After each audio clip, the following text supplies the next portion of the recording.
오늘의 주요 뉴스입니다. 정부가 현행 거리두기를 2주 연장하고 비수도권에서도 직계가족 5인 이상 모임을 금지하기로 했습니다. 백신을 맞은 뒤 사지 마비 증상을 보인 40대 간호조무사에겐 백신 인과성과는 무관하게 첫 산업재해가 인정됐습니다.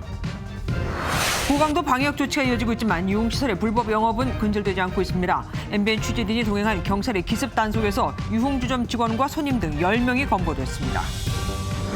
45년 만에 올림픽 메달을 노리는 여자 배구가 밤 9시부터 결승 진출을 놓고 브라질과 한판 대결을 치릅니다.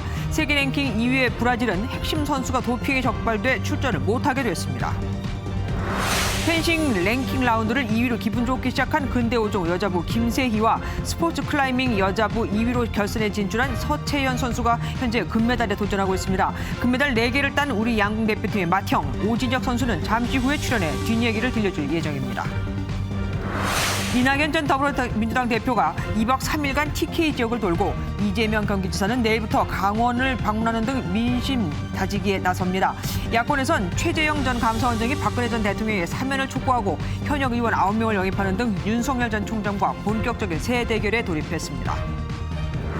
지난 2003년 경기도에서 벌어진 성폭행 사건의 용의자가 18년 만에 붙잡혔습니다.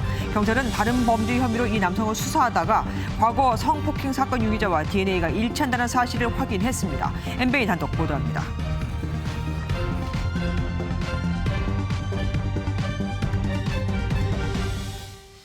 수도권 4단계, 비수도권 3단계 거리두기 조치가 2주 더 연장됐습니다.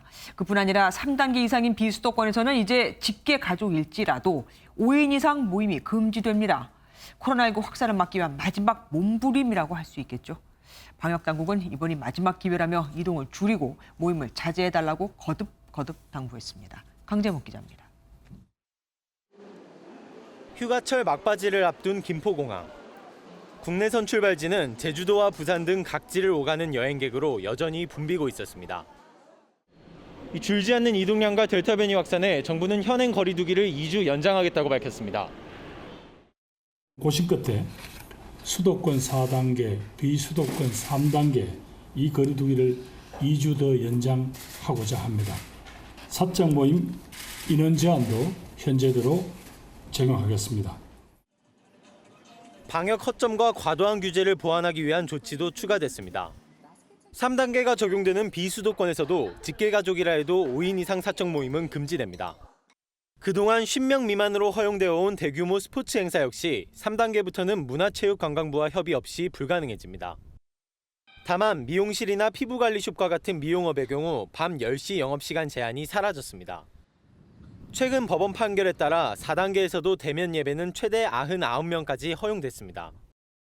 고강도 거리두기 연장에도 막바지 휴가 시즌과 광복절 연휴가 있어 확산세가 꺾일지는 미지수입니다.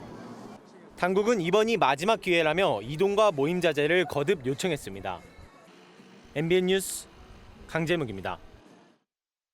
거리두기 4단계 조치를 연장할 정도로 방역 상황이 좋지 않지만 여전히 은밀하게 영업을 하는 유흥업소들이 적지 않습니다. MBN 취재진이 경찰청의 도움을 받아 어젯밤 기습 단속 현장을 동행 취재했습니다. 손계중 기자입니다.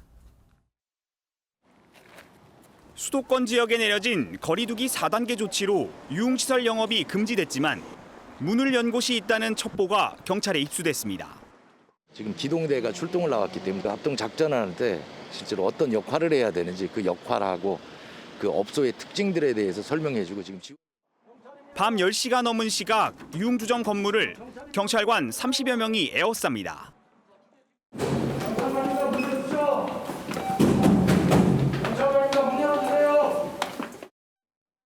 다른 쪽 출입구에선 소방관들이 문을 강제로 개방합니다. 자, 문 강제 개방합니다. 문 강제 개방합니다. 강제 개방합니다. 어두컴컴한 공간 아래 무허가 유흥주점의 모습이 드러났습니다. 밖으로 통하는 출입구가 곳곳에 있어 미로처럼 복잡합니다. 미처 유흥주점을 빠져나가지 못한 사람들은 건물 밖으로 이어진 통로에 숨어 있다 들켰습니다. 왜요? 카메라는? 왜 찍으세요? 뭐냐고요? 카메라 뭐 하세요? 담을 넘어 도망가는 사람도 포착됐습니다. 저기 잡아! 저쪽으로 튄다! 너 어떻게 담벼락을 타고 막 저렇게 도망다녀? 유흥주점과는 관련이 없다고 잡아떼는 사람도 있습니다. 길 가는 사람 아니라고 판단됐기 때문에 체포한 거예요. 무슨 말인지 알겠죠? 제가 정말 밥벌벌 없는 모습이 어떻게 할 건데? 추격전을 벌이던 경찰이 하수조에 빠질 정도로 위험천만한 상황이 연출되기도 했습니다. 조심. 어우, 괜찮아. 야야. 경찰관만 다치고 진짜 말이야. 이런 데... 업소 내부입니다. 이렇게 CCTV를 통해서 단속 요원들의 동선을 안에서 실시간으로 확인할 수 있고요.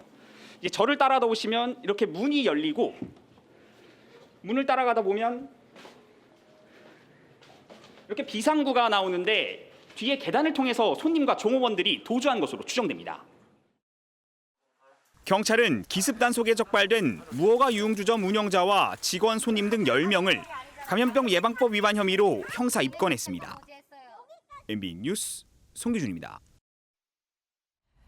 코로나19 백신을 맞고 사지가 마비된 간호조무사에 대해 근로복지공단이 처음으로 산업재해를 인정했습니다.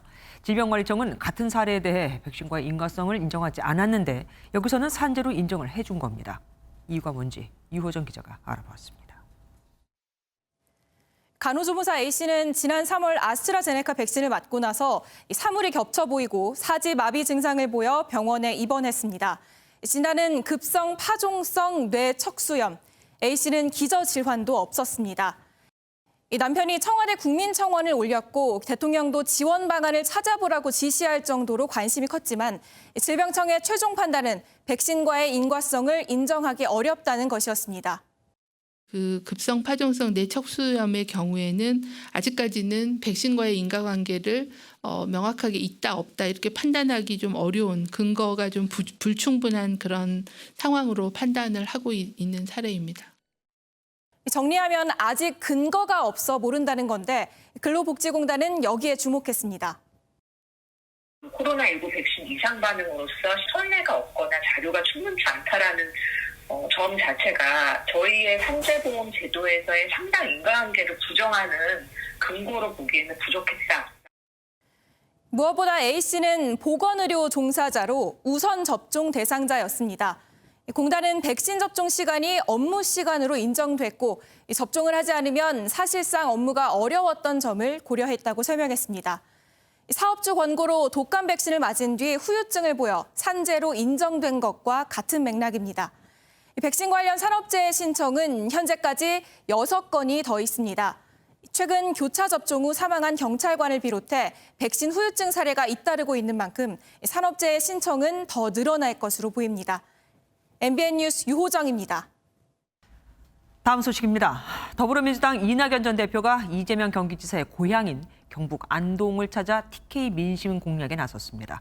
이재명 지사는 내일부터 보수세가 강한 강원권을 찾아 지지층 넓히기에 주력할 예정입니다. 먼저 김순철 기자가 보도합니다. 의관을 갖춘 이낙연 전 더불어민주당 대표가 경북 안동의 도산서원 상덕사에서 참배합니다. 오늘부터 2박 3일간 TK 민심 잡기에 나선 건데 이재명 경기지사에 대한 견제와 함께 윤석열 전 검찰총장의 지지율 공략 차원이라는 분석이 나옵니다. 어느 지역도 소외돼서는 안 됩니다. 그때보다 더 큰 책임감으로 균형 발전과 국민 통합을 위해서 노력하겠습니다. 아스트라제네카 2차 백신 접종을 마친 이재명 지사는 내일부터 강원과 인천, 충청 지역 등을 방문합니다. 지사직을 수행하고 있는 만큼 휴일인 주말 동안 광폭 행보에 나서는 건데 보수세가 강한 강원권을 집중 공략한다는 방침입니다. 정세균 전 국무총리는 스타트업 기업인들과의 자리에서 경제 대통령을 자처했습니다. 정부는 기업이 활발하게 하고자 하는 활동을 할 수 있도록 뒷받침해주고 법과 제도를 정비만 해주면 되고 쓸데없이 간섭을 안 하면 된다. 고향인 전북 장수를 찾은 박용진 의원은 이재명 지사는 요란하고 이낙연 전 대표는 무능하다며 싸잡아 비판했고 김두관 의원도 후보 간 네거티브 선거로 당내 경선이 지나치게 과열되고 있다며 우려를 나타냈습니다. 비호감들이 좀 높아지고 또 제가 봐도 조금 선을 넘는 측면들이 있는 것 같아서 당 선관위나 지도부가 충분히 좀 자제를 요청하는 게 바람직하겠다. 오는 11일 3차 TV 토론을 앞두고 지지율을 한층 끌어올리려는 후보들의 신경전도 한층 격화되는 모양새입니다. MBN 뉴스 김순철입니다. 이틀째 영남에 머물고 있는 최재형 전 감사원장은 박근혜 전 대통령의 사면을 주장하며 보수 표심 잡기에 나섰습니다. 또 현역 의원들을 대거 캠프에 영입하면서 윤석열 전 검찰총장과 새 대결을 시작했는데 윤 전 총장은 국회에서 확진자 접촉해 코로나19 검사를 받았습니다. 휴가를 격리하면서 지내야 하는 거죠. 이수아 기자가 보도합니다. 국민의힘 텃밭인 대구 경북을 찾은 최재형 전 감사원장은 박정희 전 대통령 생가를 방문하고 지역 청년 CEO들과의 간담회도 진행하며 TK 지역 민심을 들었습니다. 특히 박근혜 전 대통령의 사면 카드를 또 꺼내며 적극적으로 보수 민심 구애에 나섰습니다. 국민 대통합이라는 그러한 국가적인 대통령의 책무를 다하기 위해서라도 바로 오늘이라도 사면에 용단을 내려야 된다. 최 전 원장 측은 대선을 위한 캠프 인선도 발표했습니다. 3선 박대출 의원과 조혜진 의원 등 현역 의원 9명, 전직 의원 35명이 캠프에 합류했는데 오는 8일 현역 의원 추가 합류를 발표할 윤석열 전 검찰총장과 당내 새 대결을 펼치는 모습입니다. 한편 윤 전 총장은 지난 2일 국회 의원회관을 돌며 인사를 하던 도중 확진자와 접촉한 것으로 확인돼 코로나19 검사를 받았습니다. 최종 음성 판정을 받았지만 윤 전 총장 측은 방역당국의 권고에 따라 오는 9일까지 외부 활동을 자제한다는 방침입니다. 여당은 논평을 통해 국회 방역수칙을 보란듯이 무시하고 국회를 활보한 윤 전 총장이 결국 사고를 쳤다며 날을 세웠습니다. MBN 뉴스 이수아입니다.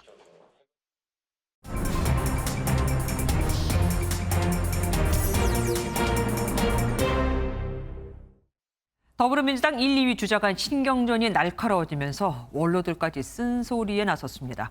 오늘의 정치권 이야기 알아보는 정치톡톡 정치부 안보란 기자와 함께하겠습니다. 어서 오십시오. 이재명, 이낙연 두 후보 간 네거티브 공방이 정말 이쯤 되면 괜찮지 않을까 싶었는데 또 다시 살고 계속해서 나옵니다. 네, 그렇습니다. 한 달 넘게 계속되는 두 사람의 공방, 급기야 조폭 친분설까지 등장하면서 그야말로 막장으로 치닫고 있습니다. 네. 관심이 두 후보에게만 쏠리다 보니까 추격하는 다른 후보들의 마음도 편치만은 않습니다. 이른바 명락대전 이렇게들 얘기하던데 제가 볼 때는 명락 폭망 리스크가 더 커지고 있고 그래서겠죠. 민주당 내 상임 고문들까지 나섰습니다. 네, 전직 국회의장 등 민주당 원로들은 네거티브나 싸움이 아니라 정책 경쟁을 해야 된다 이렇게 당부했고요. 네. 최근 논란이 있었던 당내 검증단에 대해서는 백해무익하다는 의견을 내놨다고 합니다. 특히 문희상 전 국회의장은 긁어 부스럼을 내면 안 된다. 소탐대실하지 말아야 한다. 이렇게 강조하면서 검증단에 부정적 입장을 내비친 것으로 전해졌습니다. 네. 이재명 경기지사에 대해서는 경기지사직을 내려놔야 되는 거 아니냐 이런 얘기도 나옵니다. 네, 이 지사는 최근 소득 하위 88% 지급으로 결정된 5차 재난지원금을 경기도에서는 모두에게 지급하겠다 이렇게 밝혀서 이른바 지사 찬스를 쓰는 게 아니냐 이런 비판을 받았습니다. 네네. 경기지사 지위를 이용해서 매표 행위를 하고 있다 이런 지적인데요. 야당은 물론 당내 경쟁자들도 불공정하다 이런 의견을 보였는데 이번엔 이상민 민주당 선거관리위원장까지 나섰습니다. 뛰어들어서 아주 홀가분하게 하는 것이 오히려 더 본인을 위해서도 좋고 자유롭다. 또 경기도민 입장에서도 이재명 후보가 지사직을 갖고 있지만 마음은 콩맛에 가 있지 않습니까? 네. 이 지사는 뭐라고 얘기합니까? 이 지사 입장 아주 강경했습니다. 경선 완수와 도지사직 유지 둘 중 하나를 굳이 택하라고 하면 도지사직을 사수하겠다 이렇게 말한 건데요. 그러자 이낙연 캠프 측은 즉각 그러면 경선을 포기하고 도정에만 집중하길 권유한다 이렇게 맞받았습니다. 경기도민 들으라고 하는 말 같기도 합니다. 과거 대선에서도 도지사를 포함해서 공직자들이 도전한 경우가 많이 있었는데 다들 공직을 어떻게 내려놨었습니까? 네, 이번 대선을 앞두고 원희룡 전 제주지사, 정세균 전 국무총리가 출마를 위해 자리를 내놨죠. 네. 김두관 의원은 대권에 처음 도전한 2012년 주변 만류에도 경선 참여를 위해 경남지사직을 던졌는데 그 자리를 차지한 게 홍준표 의원이었습니다. 예. 자리를 받은 홍준표 당시 경남지사는 2017년 대선에서 자유한국당 대선 후보로 뽑히고도 최대한 지사직을 유지했는데요. 공직 사퇴 시한 3분을 남긴 밤 11시 57분에 전자문서로 사퇴 의사를 밝혔었습니다. 아, 그렇군요. 이번에는 국민의힘으로 가볼게요. 국민의힘은 후보들 간의 신경전이 아니라 대표하고 윤석열 전 검찰총장 측 의원들 간에 또 신경전이 벌어지고 있습니다. 네, 그렇습니다. 시작은 친윤석열 대표주자 정진석 의원이었습니다.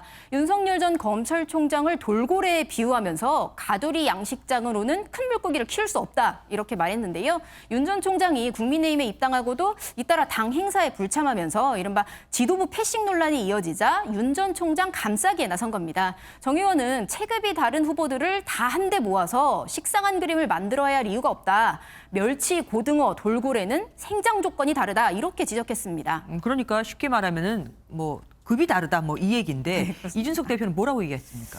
네, 이 대표는 SNS에 저는 멸치와 돌고래에게 공정하게 대하는 것이 올바른 경선 관리라고 생각한다 이렇게 말했습니다. 그러면서 돌고래 다쳤을 때 때린 사람 혼내주고 약 발라주는 것도 제 역할이고 멸치가 밖에 나가서 맞고 와도 때린 사람을 혼내주겠다 이렇게 말했는데요. 멸치든 돌고래든 공정하게 하겠다 이렇게 맞받은 겁니다. 예, 최재형 전 감사원장 같은 경우는 애국가 얘기로 오늘도 또 계속 구설에 올랐습니다. 이번엔 며느리들이 나섰다고요? 네, 그렇습니다. 최재형 전 감사원장 최근 설날 가족 모임에서 애국가를 부르는 모습이 공개되면서 과도한 애국주의다, 전체주의 아니냐 이런 비판이 나왔습니다. 그랬더니 집안 며느리들이 성명을 냈습니다. 최 전 감사원장의 부인을 포함해 고 최영섭 예비역 해군대령 며느리 4명이 자신들의 이름을 걸고 애국가 제창이 왜 비난받아야 하느냐. 나라가 잘 된다면 애국가를 1000번, 10,000번이라도 부르겠다. 이런 내용의 성명을 낸 건데요. 며느리들은 저희는 애국가를 부르는 게 부끄럽지 않고 괴롭지도 않다. 이렇게 강조했습니다. 네, 지금까지 정치부 안보람 기자와 함께했습니다. 범인이 잡히지 않아 미제 사건으로 남아있던 성폭행 사건의 용의자가 18년 만에 붙잡혔습니다. 1등 공신은 DNA였습니다. 경찰과 검찰이 18년 동안 보관하고 있었던 DNA 분석 작업을 통해 범인의 정체를 밝혀낸 겁니다. 김민영 기자가 단독 보도합니다. 33년 만에 붙잡힌 화성 연쇄살인 사건의 진범 이춘재. 혐의를 부인하며 발뺌하던 이 씨의 입을 연 결정적 단서는 화성 연쇄살인 사건 증거물에서 새롭게 검출된 DNA였습니다. 18년 전 여성을 성폭행한 남성도 이런 DNA 분석에 덜미가 잡혔습니다. 2003년 5월 성남에선 장애인 여성이 성폭행당한 사건이 발생했지만 범인은 미궁 속에 빠졌습니다. 사건의 열쇠는 뜻밖의 기회로 나타났습니다. 지난해 9월 또 다른 여성의 폭행 사건을 수사하던 경찰은 피의자의 DNA를 채취했습니다. 검찰은 DNA 데이터베이스를 분석해 18년 동안 보관한 성폭행 사건 용의자의 DNA와 일치한다는 사실을 경찰에 통보했고 경찰은 곧바로 범인 추적에 나섰습니다. 경찰은 체포영장을 발부받아 지난 2일 전북 정읍에서 50대 남성 A씨를 성폭행과 상해치상 혐의로 체포했습니다. 과거 수사 기록에 남아있는 용의자의 인상착의와 A씨의 지금 모습이 일치한다는 점도 주요 단서가 됐습니다. 경찰은 해당 남성을 상대로 자세한 범행 경위를 조사하고 추가 성폭력 범죄 여부도 수사한다는 계획입니다. MBN 뉴스 김민영입니다. 건설 현장에서 일하는 노동자도 전통시장에서 연신 부채질을 하며 버티는 상인도 폭염이 기승을 부리는 요즘은 하루하루가 고역입니다. 특히 전통시장은 얇은 차연막 하나가 하늘을 가리고 있을 뿐이라서 더위를 막기엔 역부족이죠. 에어컨이 없으니 시원한 마트로 가버리는 손님들도 야속하고요. 내일이 입추지만 푹푹 찌는 이 무더위는 당분간 계속될 것으로 보입니다. 강대엽 기자입니다. 이글거리는 태양 아래 땀을 훔치며 연신 망치질을 하고 강렬한 햇빛에 눈을 뜨기조차 어렵지만 건설 노동자에게 달라진 건 없습니다. 업무 특성상 하늘을 바라보고 작업을 진행하다 보니까 뜨거운 햇빛과 맞대고 있어서 무척 덥고 그리고 눈도 따갑습니다. 정부가 온열 질환이 나타난 노동자가 있으면 작업을 중단하도록 했지만 현장에선 공연불입니다. 정부에서 시행을 한다 하더라도 실질적인 현장 상황과는 좀 맞지 않는 것 같아서 진행되기는 어려울 것 같습니다. 건설 노동자뿐만 아니라 전통시장 상인들도 푹푹 찌는 더위를 온몸으로 받고 있습니다. 햇빛을 막기 위한 차양막은 오히려 환기를 방해해 시장 안은 그야말로 찜통입니다. 이건 얕고 이게 열받아갖고 막 내리 쪄가지고 그건 뭐 더운 거 말할 수가 없죠. 여기 시장 안이 막 불덩어리 같잖아요. 그나마 있던 손님들도 에어컨이 나오는 대형마트로 발길을 돌리면서 상인들의 시름은 깊어져만 갑니다. 그 마트, 그 그릇부터 다 가버려요. 에어컨도 나오고 시원해요. 전국에 폭염경보가 내려진 가운데 주말인 내일도 서울 33도 등 무더위가 이어질 전망입니다. MBN 뉴스 강대엽입니다.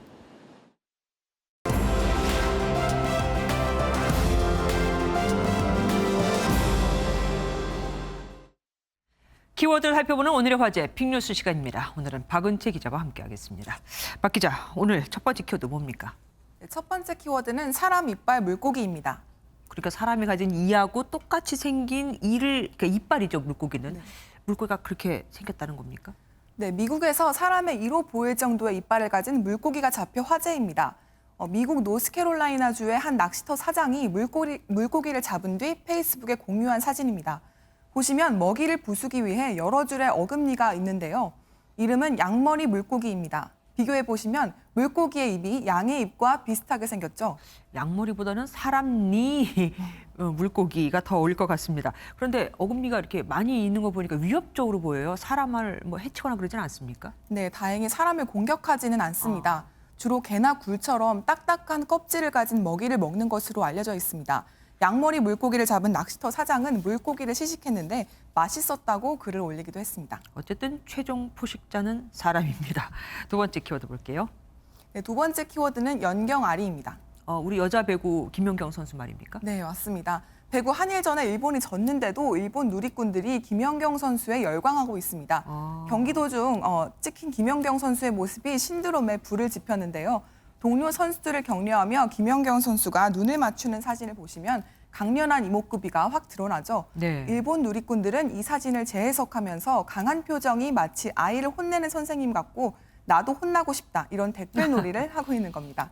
경기 중엔 엄마라고 부르지 말랬지라는 상상 트윗도 있는데 계속해서 화제가 되고 있습니다. 현재까지 일본어 해시태그로 김연경을 검색하면 7,000개 넘는 게시물이 나오는 상태입니다. 오늘 밤 브라질전은 한일이 같이 응원을 할 것 같기도 하네요. 세 번째 키워드는요? 네, 세 번째 키워드는 무관용 CNN입니다.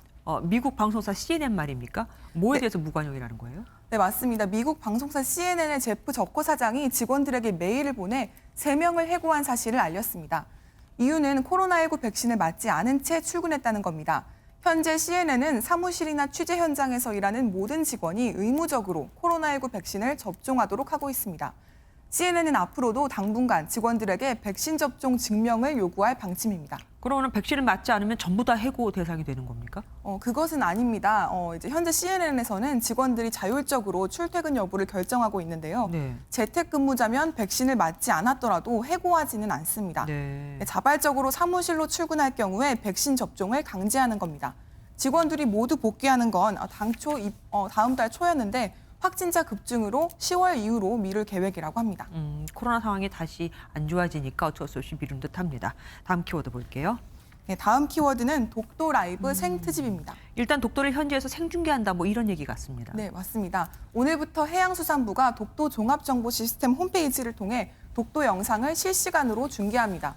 독도를 실시간으로 볼 수 있는데요. 동도에서 촬영한 서도의 모습과 서도에서 찍은 동도의 모습도 함께 보실 수 있습니다. 네, 저렇게 아름다운데 누가 왜 트집을 잡는 겁니까? 네, 서비스가 시작되기 하루 전인 어제 일본 정부가 항의 입장을 전달해 왔습니다.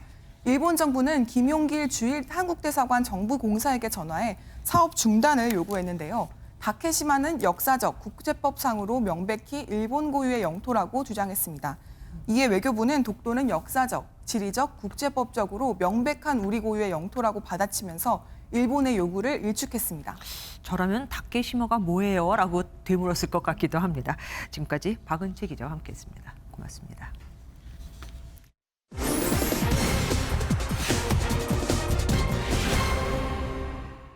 이렇게 더운데 내일은 가을로 접어든다는 입추입니다. 이렇듯 24절기가 날씨와 맞지 않다고 느낀 지는 꽤 됐죠. 이유가 뭘까요? 온난화 때문이라는 말도 있는데 사실인지 정태훈 기자가 확인해 보았습니다. 내일은 가을의 시작을 알리는 입추입니다. 절기상으로는 이 시기부터 겨울이 시작되는 입동 전까지를 가을이라고 하죠. 하지만 지금 날씨를 가을 날씨라고 부르기는 어려울 것 같습니다. 지구온난화로 더워진 날씨 때문에 24절기가 실제 계절 변화와는 맞지 않는다는 말도 나오는데요. 맞는 말인지 확인해봤습니다. 우선 계절 변화와 절기가 실제로 차이가 나는지 살펴봤습니다. 입추 시점에 우리나라의 최근 100년간 평균 기온은 27도, 평균 최고 기온은 31도에 달했습니다. 이런 날씨를 가을 날씨라고 보긴 어렵습니다. 기상청은 가을의 시작을 일평균 기온이 20도 미만으로 내려간 후 다시 오르지 않는 첫날로 정의하고 있습니다. 이렇듯 24절기는 우리가 체감하는 계절 변화와는 조금씩 차이가 있는데요. 사실 24절기는 기온이 아닌 태양의 궤도를 기반으로 만들어진 겁니다. 그래서 24절기 날짜도 음력이 아닌 양력 기준입니다. 게다가 24절기가 처음 만들어진 곳도 우리나라가 아닌 중국의 베이징 일대 지역입니다. 상대적으로 위도가 낮은 우리나라 기후와 맞아떨어지기는 어렵습니다. 온난화 영향은 없을까요? 100년 전과 현재를 비교해봤을 때 여름과 겨울의 길이가 눈에 띄게 달라지고 봄의 시작도 훨씬 빨라지는 계절 변화를 확인할 수 있었는데요. 전문가들은 기온이 점차 오르면서 24절기와 실제 계절 차이가 더욱 커졌다고 해석했습니다. 다만 기상은 주변 기압 등 고려해야 할 요소가 많다 보니 절기가 맞지 않는 원인은 이 밖에도 더욱 다양할 수 있다고 설명했습니다. 종합해보면 절기는 애초 기온을 중심으로 만들어진 개념이 아니지만 최근 따뜻해진 기후 때문에 24절기로 계절 변화를 판단하기는 점점 어려워지고 있습니다. 절기가 맞지 않는 이유가 온난화 때문이라는 말은 절반의 사실로 판단됩니다. 사실 확인 정태웅입니다.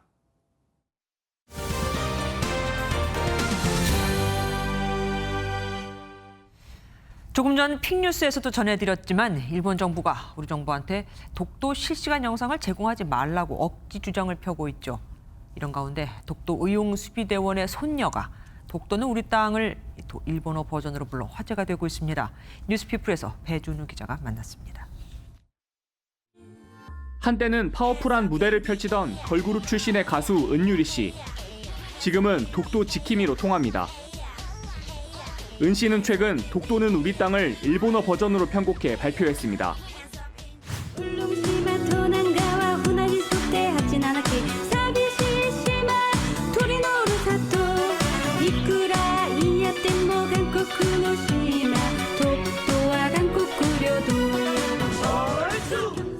울릉도에서 태어나 20년을 살아온 은 씨에게 독도를 둘러싼 일본의 역사 왜곡과 망언은 더없이 분하고 원통하기만 합니다.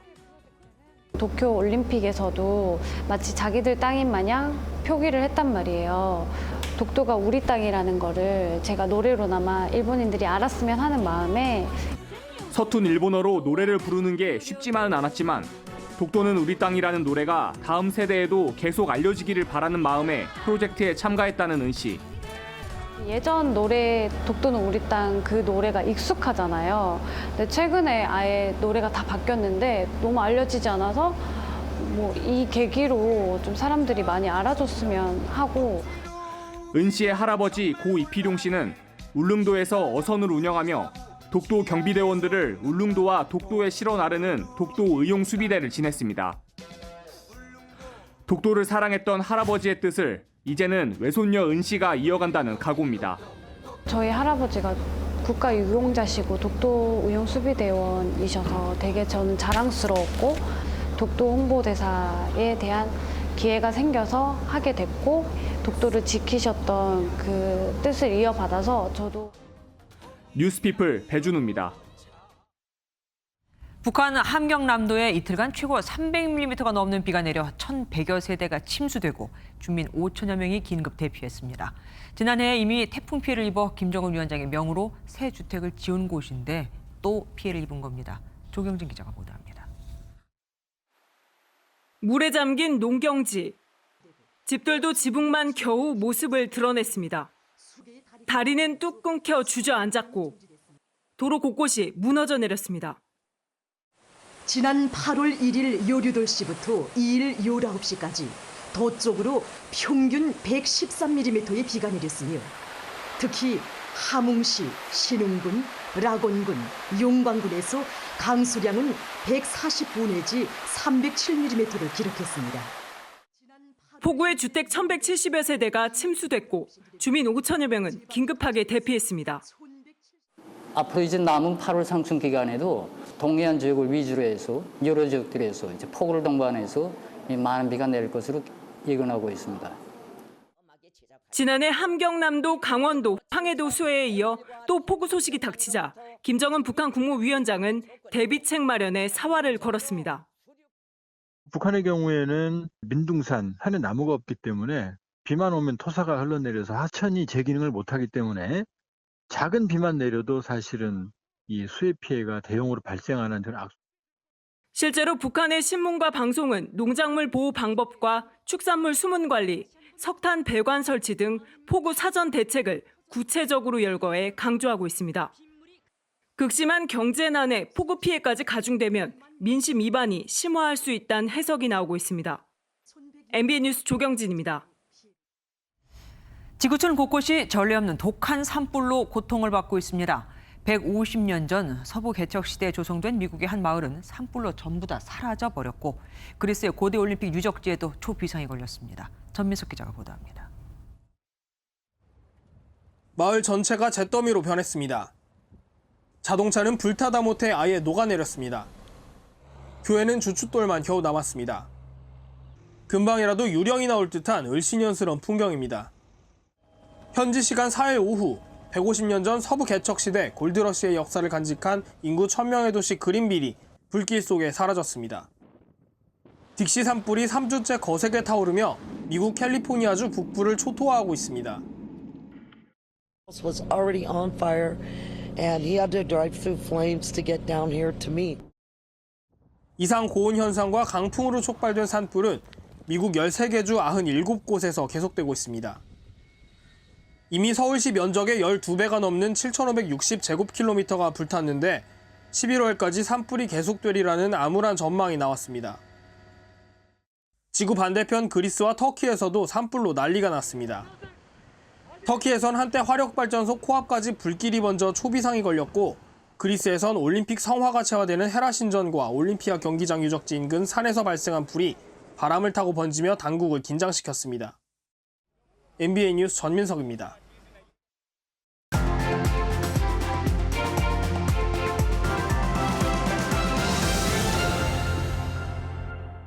I have a dream that one day this nation will rise up and live out the true meaning of its creed.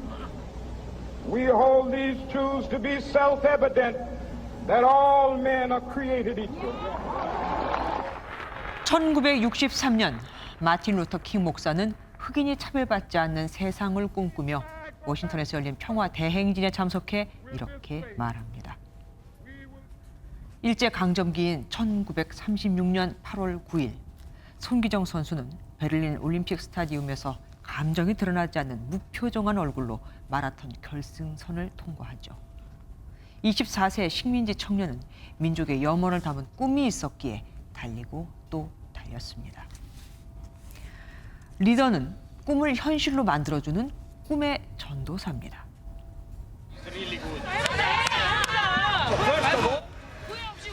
(4강에) 오른 올림픽 여자 배구팀 김연경 선수가 코트에서 후배들과 수없이 외친 말이죠. 김연경 선수가 국제배구연맹으로부터 10억 명 중 1명뿐인 별, 배구계의 메시라는 평을 듣는 건 뛰어난 개인기뿐 아니라 코트에서 소리를 질러 선수들의 사기를 북돋워준다는 사기꾼이기 때문입니다. 이탈리아 출신의 라바레니 감독은 승리 후 이 꿈 깨고 싶지 않다고도 했죠. 꿈은 그 대가로 땀과 눈물을 요구합니다. 올림픽 9연속 금자탑을 세운 양궁팀은 신은 디테일에 있다는 말을 증명했다고 해도 과언이 아니죠. 또 유도의 조구함과 태권도의 이다비는 은메달에 그쳤지만 승자를 격려하는 태도로 품격은 금메달이라는 칭송을 들었습니다. MZ세대는 성적 지상주의를 떨쳐내고 경기를 즐기며 패배에도 낙심치 않고 오히려 승리한 상대편을 격려해 줍니다. 꿈은 별과 같다. 우리가 결코 닿을 수는 없지만 바다를 항해하는 뱃사람처럼 별들의 도움을 받아야만 항로를 제대로 찾을 수 있다. 내년 5월 우리는 대선을 치르죠. 과연 지금 경선을 치르는 이들 중 대통령이 되지 못해도 그 과정을 즐기며 승리한 상대편을 축하해 줄 수 있는 인물은 몇 명이나 될까요? 또 그런 사람이 우리나라를 이끌 리더가 될 수 있을까요? 김주하의 그런데 오늘은 올림픽과 리더의 자격이었습니다.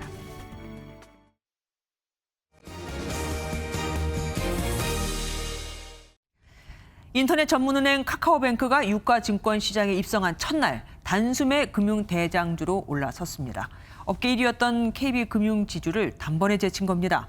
더 성장한다. 비대면 은행에 한계가 있으니까 거품일 거다. 여러 관측이 엇갈립니다. 박유현 기자가 보도합니다. 오늘 코스피 시장의 주인공은 단연 카카오뱅크였습니다. 상장 첫날인데 시가총액 33조 1,620억 원으로 그동안 은행주 시총 1위였던 KB금융지주를 가볍게 따돌리고 새로운 대장주로 등극했기 때문입니다. 전체 시총 순위에서도 포스코와 삼성물산, 현대모비스 등을 제치고 12위에 이름을 올렸습니다. 시초가는 공모가 대비 40%가량 오른 데 그쳐 일단 따상에는 실패했지만 주가는 곧바로 급등했습니다. 외국인이 2,200억 원 넘게, 기관이 1,000억 원 가까이 사들였고 결국 가격 제한폭까지 오른 뒤 장을 마쳤습니다. 카카오뱅크 거래량 폭주로 오전 한때 한 증권사의 모바일 트레이딩 시스템에 접속 오류가 발생하는 해프닝도 빚어졌습니다. 공모가 고평가 논란이 있었지만 시장은 카카오뱅크를 단순한 은행이 아닌 새로운 금융 플랫폼으로 받아들였다는 해석이 나옵니다. 그 카카오뱅크 나올 때 이 뱅크는 사실 모바일 은행이라는 거죠. 시간 공간 제한 없이 손안의 은행으로 들어온 거죠. 모바일 은행이거든요. 특징이니까 확장성이 그렇게 크기 때문에 이제 그 기대감이 그대로 반영된 거다. 다만 앞으로의 주가 흐름은 더 지켜봐야 한다는 신중론이 적지 않습니다.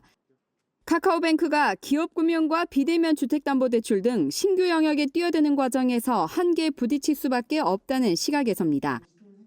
기존 은행사들은 매기를 넘어 고래가 된 카카오뱅크의 향방을 예의주시하고 있습니다. MBN 뉴스 박영입니다.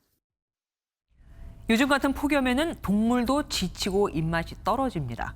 그래서 서울대공원 동물원에서 무더위를 쫓는 특별한 행사가 열렸습니다. 얼음 과일과 생닭 등 특식을 선물 받은 동물들의 표정을 카메라에 담아봤습니다. 정주영 기자입니다. 뜨거운 뙤약볕 아래에서 사육사들이 특별한 선물을 준비합니다. 수박을 먹기 좋게 잘라 수영장에 띄우고 사과 등을 넣고 얼린 얼음 과일도 마련했습니다. 주인공은 아시아 코끼리. 신나게 달려와 얼음 과일을 발로 깨뜨리고선 과일 파티를 즐깁니다. 아예 수영장 안에 들어가 수박 먹방을 이어가기도 합니다. 무더위에 지친 아시아 코끼리를 위한 종합 과일 세트입니다. 수박이나 파인애플 같이 굉장히 당도가 높은 과일을 제공해 줌으로써 코끼리들의 입맛을 돋구고 활동성을 증진시키기 위해서 강에서 물고기를 잡는 습성이 있는 유럽 불곰의 특식은 화로. 단번에 낚아채 잡아먹고 후식으로 과일을 즐깁니다. 더위에 약한 시베리아 호랑이 형제는 시원하게 얼린 생닭을 씹어 먹으며 기력을 보충합니다. 남아메리카 바다사자 오타리아 부부는 얼린 고등어 뭉치에 잔뜩 신이 났습니다.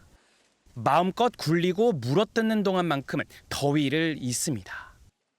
저걸 먹기 위해서 계속 코로 밀고 물어뜯고 움직이고 하는 모습을 보실 수가 있고요. 시원하게 먹는 모습 보니까 또 오신 관람객분들도 보기 좋아하세요. 무더위에 지친 동물도 입맛 돋우는 보양식과 얼음 과일이 건강한 여름나기 비법입니다. MBN 뉴스 정주영입니다.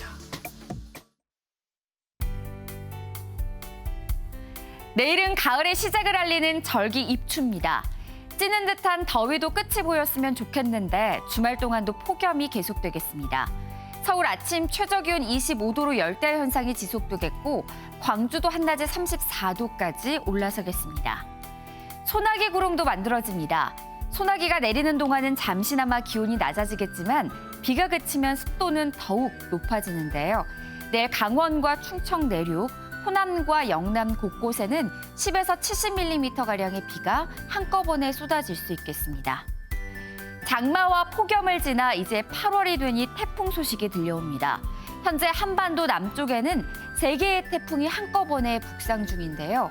이 태풍들은 동쪽을 향하겠지만 태풍이 몰고 오는 수증기와 뜨거운 공기가 우리나라에 줄 영향은 조금 더 지켜봐야 하는 상황입니다. 중부지방 오후부터 구름 많아지겠고요. 밤사이 열대야 현상이 지속되겠습니다. 남부지방도 부산이 아침 최저기온 27도로 열대야 현상이 나타나겠습니다. 한낮에 대구는 35도까지 올라서겠습니다. 동해안 지역 강릉 아침 최저기온 26도, 한낮 기온 31도를 가리키겠습니다. 다음 주 기온은 조금 내려가겠지만 체감 온도가 높아서 폭염주의보는 계속될 전망입니다. 날씨였습니다.